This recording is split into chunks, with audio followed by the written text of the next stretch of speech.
ఇది వరంగల్ జిల్లా వాణిజ్య పన్నుల శాఖ కార్యాలయం. పైకి ప్రజాసేవకు నిలయంలా కనిపించిన లోపల జరిగేదంతా ప్రజాక్షోభ.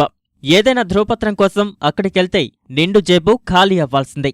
వాణిజ్య దుకాణాల అనుమతులైనా మరేదైనా తప్పును ఒప్పుగా చేసి ధ్రువపత్రాలివ్వడం ఇక్కడ పరిపాటని ఒక్కసారి ఈ కార్యాలయం గడప తొక్కిన వారెవరైనా చెప్పేస్తారు.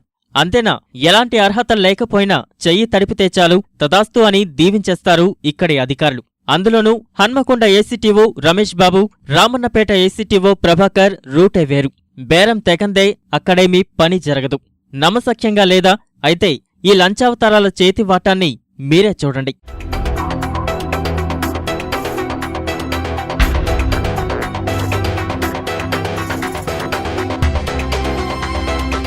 ఇక వివరాల్లోకి వెళ్తే, ట్యాక్స్ పేయర్ ఇండెక్స్ నెంబర్ 10 కోసం వాణిజ్య శాఖ పన్నుల కార్యాలయం మెట్లెక్కిన ఓ కంప్యూటర్ దుకాణం యజమానికి, అప్పడాల దుకాణానికి టీఓటీ కోసం వెళ్లిన మరో వ్యాపారికి తమ చేతివాటం చూపించారు రమేష్ బాబు, ప్రభాకర్. అనుమతులు కావాలంటే పచ్చనోట్లు పడాల్సిందేనని బేరం పెట్టారు. అన్ని అర్హతలు ఉన్నా ఎందుకు డబ్బులివ్వాలో అర్థం కాని ఆ యువకుడు ప్రజాసేన అనే సంస్థతో కలిసి ఈనాడు ఈటీవీని ఆశ్రయించారు. దీనిపై ETV ఏసీబీకి ఉప్పందించింది.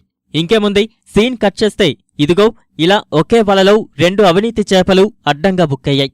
Hanamkonda ACTO Ramesh Babu 4,000, Ramannapeta ACTO Prabhakar 2,000 తీసుకుంటూ పట్టుబడ్డారు. మొబైల్ షాపుకి టిన్ నెంబర్ గురించి అప్లై చేయగా దానికి అతను 6,000 డిమాండ్ చేసి లాస్ట్కు 4,000 లంచంగా ఇస్తేనే అతనికి ఆ సర్టిఫికేట్ ఇస్తామని చెప్పడం జరిగింది. సేమ్ ఆఫీస్ ఆవరణలో గల రామన్నపేట జి ప్రభాకర్ అనే ఏసీటీఓ రజనీకాంత్ అనే ఒక శంకర్ పాపడ్ వర్క్స్ అతని దగ్గర టీఓటీ సర్టిఫికేట్ గురించి 2,000 లంచంగా డిమాండ్ చేయడం జరిగింది. ఈటీవీ, ఈనాడు, ప్రజాసేన వారి ఆధ్వర్యంలో క్లిప్పింగ్స్ కూడా చేయడం జరిగిందని మా నోటీసులోకి వచ్చింది.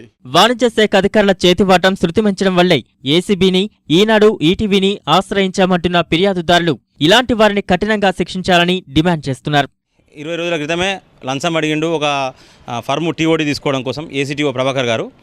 సో అప్పుడు మేము నెక్స్ట్ డే లంచం తీసుకోవడానికి టెస్ట్ చేసేందుకు ఒక విజువల్ కూడా తీసినాము మేము. ఆ రోజు లంచం తీసుకున్నారు 1,500 రూపాయలు. ఇంకొక ఏసీటీఓ, ఇంకొక సీనియర్ అసిస్టెంట్ కమర్షియల్ ట్యాక్స్ ఆఫీస్లో పనిచేస్తున్న సీనియర్ అసిస్టెంట్ ద్వారా లంచం తీసుకున్నారు. ఆ రోజు విజువల్స్ కూడా తీసుకున్నాం మేము. తర్వాత ఈటీవీ, ఈనాడు మేము అందరం ఒక పథకం ప్రకారం కూడా అనుకున్నాము. ఇంకో లంచం తీసుకున్నప్పుడు కంపల్సరీ కూడా ఇది ఏసీబీ ట్రాప్ చేయాలని చెప్పేసి మేము ఏసీబీ వాళ్ళను సంప్రదించడం జరిగింది. ఏసీబీ వాళ్ళు కూడా మమ్మల్ని చాలా రకాలుగా ఎంక్వైరీ చేసి సో ఇది జెన్యూన్, కంపల్సరీ చేయాల్సిందని చెప్పేసి, ప్రోగ్రామ్ చేయాల్సిందని చెప్పేసి ఫిక్స్ చేసిండ్రు. సుమారు 10 మందితో కూడిన బృందం ఈ అవినీతి అధికారులకు సంకెళ్లు వేసేలా చేసింది. ఈ ఇద్దరిని పోలీసులు ఏసీబీ కోర్టులో హాజరుపరిచి తదుపరి చర్యలకు ఉపక్రమిస్తున్నారు.